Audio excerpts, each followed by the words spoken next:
அகிலம் நியூஸ் உறவுகளுக்கு வணக்கம். நீங்கள் இணைந்திருப்பது அகிலம் நியூஸின் மதிய நேர பிரதான செய்தி அறிக்கையுடன். விரிவான செய்திகளுக்கு செல்லும் முன்னர் முதலில் தலைப்புச் செய்திகள். நாடாளுமன்ற சுற்று வட்டத்திற்கு அருகில் பதற்றம். வரவு செலவு திட்டத்தின் 3ஆம் வாசிப்பு மீதான வாக்கெடுப்பு இன்று. தனி அறையில் அடைக்கப்பட்டுள்ள தேசபந்து தென்னகோன். வெடித்து சிதறிய இலங்கை விமானப்படைக்கு சொந்தமான விமானம். வாகன இறக்குமதியால் அனுர அரசுக்கு ஏற்பட்டுள்ள சிக்கல். இடியுடன் கொட்டி தீர்க்கப் போகும் கனமழை, விடுக்கப்பட்டுள்ள கடும் எச்சரிக்கை. யாழில் நிராகரிக்கப்பட்ட முக்கிய கட்சிகளின் வேட்புமனுக்கள். முப்படைகளிலிருந்து தப்பியோடிய 1600க்கும் மேற்பட்டவர்கள் கைது. கொழும்பில் பரபரப்பை ஏற்படுத்திய துப்பாக்கிச் சூடு. 60 அடி பள்ளத்தில் பாய்ந்த பாரவுறுதி, சாரதிக்கு நேர்ந்த கதி. தொடர்பான விரிவான செய்திகள். நாடாளுமன்ற சுற்று வட்டத்திற்கு அருகிலுள்ள பொல்துவ சந்தையில் ஆர்ப்பாட்டத்தில் ஈடுபட்ட வேலையற்ற பட்டதாரிகள் குழுவினருக்கும் போலீசாருக்கும் இடையே பதற்றமான சூழ்நிலை ஏற்பட்டுள்ளது. ஆர்ப்பாட்டக்காரர்கள் நாடாளுமன்ற நுழைவாயிலுக்குள் பிரவேசிக்க முயன்றபோது இந்த பதற்றமான சூழ்நிலை ஏற்பட்டதாக தெரிவிக்கப்பட்டுள்ளது. அந்த பகுதியில் போராட்டங்கள் நடத்துவதற்கு எதிராக சமீபத்தில் நீதிமன்றம் பிறப்பித்த உத்தரவின் பின்னணியில் அவர்கள் இந்த போராட்டத்தை நடத்தி வருகின்றமை குறிப்பிடத்தக்கது. 2025ஆம் ஆண்டுக்கான வரவு செலவு திட்டத்தின் 3வது வாசிப்பு மீதான வாக்கெடுப்பு இன்று இடம்பெறவுள்ளதாக தெரிவிக்கப்படுகின்றது. வரவு செலவு திட்டத்தின் குழுநிலை விவாதத்தின் இறுதி நாளான இன்று நிதி திட்டமிடல் மற்றும் பொருளாதார அபிவிருத்தி அமைச்சின் செலவின தலைப்புகள் விவாதிக்கப்பட உள்ளன. இன்று காலை 10 மணிக்கு ஆரம்பமாக உள்ள குழுநிலை விவாதம் மாலை 6 மணிக்கு நிறைவடைந்ததன் பின்னர் வரவு செலவு திட்டத்தின் 3வது வாசிப்பு மீதான வாக்கெடுப்பு இடம்பெறவுள்ளது. நிதி திட்டமிடல் மற்றும் பொருளாதார அபிவிருத்தி அமைச்சின் 102, 237 முதல் 252, 280, 296, 323, 324, 329, 333 மற்றும் 338 ஆகிய தலைப்புகளின் கீழ் குழுநிலை விவாதம் இடம்பெறவுள்ளது. 2025ஆம் ஆண்டு நிதியாண்டுக்கான ஒதுக்கீட்டு சட்டமூலத்தின் 2ஆம் வாசிப்பு அல்லது வரவு செலவு திட்ட உரை நிதி அமைச்சர் என்ற ரீதியில் ஜனாதிபதி அனுரகுமார திசாநாயக்கவினால் கடந்த 17ஆம் தேதி நாடாளுமன்றத்தில் முன்வைக்கப்பட்டது. இதனைத் தொடர்ந்து பிப்ரவரி 18ஆம் தேதி முதல் 25ஆம் தேதி வரை 7 நாட்கள் ஒதுக்கீட்டு சட்டமூலம் மீதான 2வது வாசிப்பு மீதான விவாதம் நடைபெற்றது. அதற்கமைய ஒதுக்கீட்டு சட்டமூலத்தின் 2வது வாசிப்பு 109 மேலதிக வாக்குகளால் பிப்ரவரி 25ஆம் தேதி நாடாளுமன்றத்தில் நிறைவேற்றப்பட்டது.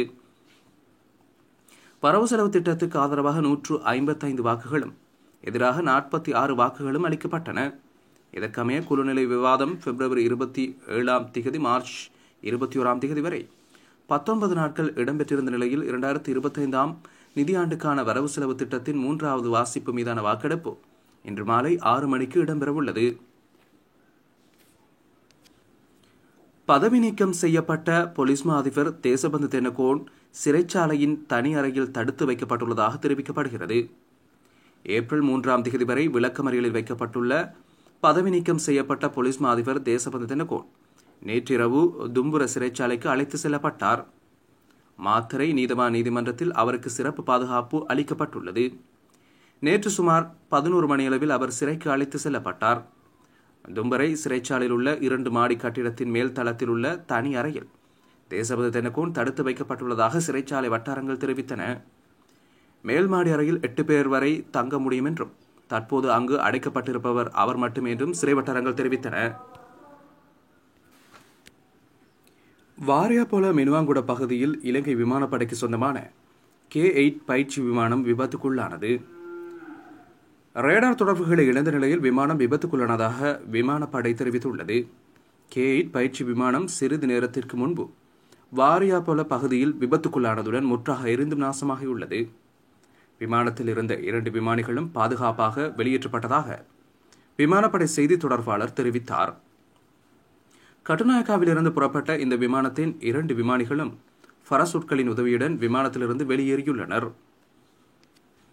இலங்கையில் வாகனங்களை கொள்வனவு செய்வதில் பொதுமக்களின் ஆர்வம் குறைந்து வருவதால் வாகன இறக்குமதி மூலம் அரசாங்கம் எதிர்பார்க்கும் வருவாயை ஈட்டுவதில் நெருக்கடி ஏற்படக்கூடும் என்று இலங்கை வாகன இறக்குமதியாளர்கள் சங்கம் தெரிவித்துள்ளது. ஊடகத்திற்கு அளித்த பேட்டியில் சங்கத்தின் செயலாளர் அரோசா ரொட்ரிகோ இதனை குறிப்பிட்டுள்ளார். கடந்த மாதம் 1ஆம் தேதி முதல் தனிப்பட்ட பயன்பாட்டிற்கான வாகனங்களை இறக்குமதி செய்ய அனுமதிப்பதற்கு அரசாங்கம் முடிவு செய்தது. எனினும் ஏற்றுமதி ஆய்வுச் சான்றிதழில் ஏற்பட்ட சிக்கல் காரணமாக ஹமாதோடை துறைமுகத்திற்கு இறக்குமதி செய்யப்பட்ட சுமார் 400 வாகனங்களை சுங்கத்திலிருந்து விடுவிக்க முடியவில்லை. அதன்படி நிதியமைச்சர் என்ற வகையில் ஜனாதிபதி அனுரகுமார திசாநாயக்கா அந்த தடைகளை நீக்கி ஒரு வர்த்தமானியை வெளியிட்டார். துறைமுக அனுமதி தாமதம் உள்ளிட்ட பல சிக்கல்கள் காரணமாக எதிர்காலத்தில் நுகர்வோர் அதிக விலைக்கு வாகனங்களை வாங்க வேண்டியிருக்கும் என இலங்கை வாகன இறக்குமதியாளர்கள் சங்கத்தின் செயலாளர் அரோசா ரொட்ரிகோ தெரிவித்துள்ளார். மேற்கு மற்றும் சபர்கமு மாகாணங்களிலும் காலி மற்றும் மாத்தறை மாவட்டங்களிலும் சில இடங்களில் 50 மில்லிமீட்டருக்கும் அதிகமான பலத்த மழை பெய்யக்கூடும் என தெரிவிக்கப்பட்டுள்ளது. குறித்த விடயத்தை வளிமண்டலவியல் திணைக்களம் இன்று வெளியிட்டுள்ள அறிக்கையில் குறிப்பிட்டுள்ளது. இதன் அடிப்படையில் மேற்கு சபர்கமு, மத்திய, வடமேற்கு மற்றும் வடக்கு மாகாணங்களிலும் காலி மற்றும் மாத்தறை மாவட்டங்களின் பிற்பகல் 2 மணிக்கு பிறகு மழை அல்லது இடியுடன் கூடிய மழை பெய்யும் என தெரிவிக்கப்பட்டுள்ளது. அத்தோடு கிழக்கு மற்றும் ஊவா மாகாணங்களிலும் ஹம்பாந்தோட்டை மற்றும் பொலனறுவை மாவட்டங்களிலும் பலத்த மழை பெய்யக்கூடும் எனவும் தெரிவிக்கப்பட்டுள்ளது. மேற்கு சபர்கமுவ, மத்திய மற்றும் ஊவா மாகாணங்களிலும் காலி, மாத்தறை மற்றும் குருநாகல் மாவட்டங்களிலும் காலை வேளையில் சில இடங்களில் மூடு பனியுடன் கூடிய வானிலை எதிர்பார்க்கப்படலாம் என தெரிவிக்கப்பட்டுள்ளது. மேலும் இடியுடன் கூடிய மழை பெய்யும் போது தற்காலிகமாக உள்ளூர் மயமாக்கப்பட்ட பலத்த காற்று மற்றும் மின்னல் தாக்கத்தால் ஏற்படும் சேதங்களை குறைக்க போதுமான முன்னெச்சரிக்கை நடவடிக்கைகளை எடுக்குமாறும் தெரிவிக்கப்பட்டுள்ளமை குறிப்பிடத்தக்கது. யாழ் மாவட்டத்தின் சில சபைகளில் ஜனநாயக தமிழ் தேசிய கூட்டணியின் வேட்புமனுக்கள் நிராகரிக்கப்பட்டுள்ள நிலையில் எமது வேட்புமனுக்கள் நிராகரிக்கப்பட்டமைக்கு எதிராக நீதிமன்றில் வழக்கு தொடரவுள்ளதாக ஜனநாயக தமிழ் தேசிய கூட்டணியினர் தெரிவித்துள்ளனர். இது தொடர்பில் சுரேஷ் பிரேமச்சந்திரன் கட்சியின் சார்பில் ஊடகங்களுக்கு கருத்து தெரிவிக்கும் போது இதனை குறிப்பிட்டுள்ளார். யாழ் மாவட்டத்தில் உள்ள 2 சபைகளை தவிர ஏனைய 15 சபைகளுக்குமான வேட்புமனுக்களை நாம் கையளித்திருந்தோம். அவற்றில் பல சபைகளில் எமது வேட்புமனுக்கள் நிராகரிக்கப்பட்டுள்ளன. வேட்புமனுவில் 35 வயதுக்கு உட்பட்டவர்களின் பிறப்பு சான்றிதழ்களில் சில போட்டோ பிரதிகள் வழங்கப்பட்டுள்ளதாகவும் அத்தாட்சிப்படுத்தப்பட்ட பிறப்பு சான்றிதழ்கள் கையளிக்கப்படவில்லை எனும் காரணத்தால் அவை நிராகரிக்கப்பட்டதாக எமக்கு கூறப்பட்டுள்ளது. அத்தாட்சிப்படுத்தப்பட்ட பிறப்பு சான்றிதழ்கள் தான் கையளிக்கப்பட வேண்டும் என கடந்த 15ஆம் தேதி ஊடக அறிக்கை ஒன்றினூடாகவே அறிவிக்கப்பட்டுள்ளதாக தற்போது கூறுகின்றார்கள். ஆனால் அது தொடர்பில் எமக்கு உரிய முறையில் அறிவிக்கப்படவில்லை. இவை திட்டமிட்ட முறையில் எம்மை நிராகரிக்கும் செயற்பாடாகவே பார்க்கிறோம். இது தொடர்பில் நாம் நீதிமன்றில் வழக்கு தொடர்வதற்கான ஏற்பாடுகளை முன்னெடுத்துள்ளோம் எனவும் அவர் மேலும் குறிப்பிட்டுள்ளார். முப்படைகளிலிருந்து தப்பியோடிய 1600க்கும் மேற்பட்டோர் சமீப நாட்களில் மேற்கொள்ளப்பட்ட விசேட தேடுதல் மூலம் கைது செய்யப்பட்டுள்ளனர். முப்படைகளில் பணியாற்றி சட்ட ரீதியாக அவற்றிலிருந்து விலகாத நிலையில் கடமைக்கு சமூகம் அளிக்காத சிப்பாய்களை தேடி கைது செய்யும் நடவடிக்கை ஒன்று தற்போதைய நாட்களில் நாடளாவிய ரீதியில் மேற்கொள்ளப்பட்டு வருகிறது. அண்மைய நாட்களில் நாட்டில் இடம்பெற்ற பல்வேறு குற்றச்செயல்களில் அவ்வாறு முப்படைகளில் இருந்து தப்பியோடிய சிப்பாய்கள் பலர் தொடர்பு கொண்டிருப்பது தெரியவந்ததை அடுத்து இந்த நடவடிக்கை மேற்கொள்ளப்பட்டுள்ளது. அதன் பிரகாரம் தற்போதைக்கு முப்படைகளிலிருந்து தப்பியோடிய 1606 பேர் கைது செய்யப்பட்டுள்ளனர். இராணுவத்தினர் மேற்கொண்ட தேடுதல்களில் 1444 பேரும், போலீசார் மேற்கொண்ட தேடுதல்களில் 160 பேரும் கைது செய்யப்பட்டுள்ளனர்.